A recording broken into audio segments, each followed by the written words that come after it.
अस्सलाम वालेकुम प्यारे बच्चों। आज की हमारी कहानी का नाम है चोरी से तौबा। एक दिन अली नाम का एक लड़का पार्क में जाने का सोचता है। वो कहता है कि आज का मौसम कितना प्यारा है, चलो मैं पार्क चला ही जाता हूँ। अली पार्क में बहुत उदास बैठा होता है। इतने में अली का दोस्त अहमद भी पार्क में आ जाता है। अहमद अली से पूछता है कि अली तुम इतने उदास क्यों बैठे हो? तो अली कहता है कि अहमद आज मुझसे बहुत बड़ी गलती हुई है। अहमद कहता है कि अली ऐसी भी क्या गलती हुई है आप जिसकी वजह से आप इतना उदास बैठे हो? तो अली कहता है आज मैं अमजद भाई के घर एक बुक लेने के लिए गया था। वो भी बुक में से एक कहानी पढ़ रहे होते हैं।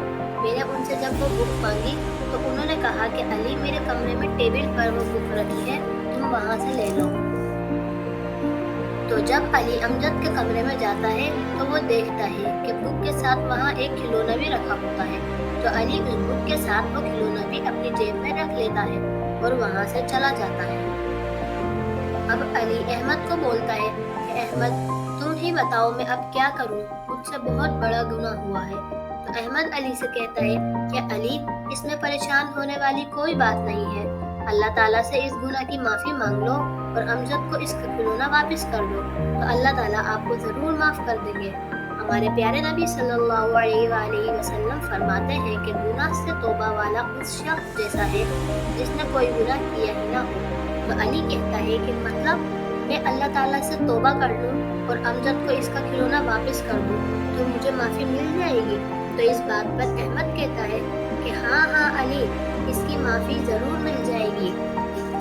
तो अली वहाँ से उठकर जल्दी से अमजद को इसका खिलौना वापस करने के लिए जाता है और अली अमजद के घर जाकर अमजद को कहता है कि अमजद मुझे माफ़ कर दो, मैंने तुम्हारा खिलौना चोरी किया था। तो अमजद बोलता है कि अली कोई बात नहीं, आप परेशान मत हो, मैंने आपको माफ़ कर दिया है। अली कहता है थैंक यू अमजद भाई, थैंक यू। प्यारे बच्चों, चोरी करना बहुत बुरी बात होती है। हमें किसी की भी चीज किसी से भी बगैर पूछे नहीं उठानी चाहिए। अगर हम किसी की चीज बगैर पूछे लें या चोरी करें तो उससे अल्लाह ताला नाराज होते हैं और शैतान खुश होता है।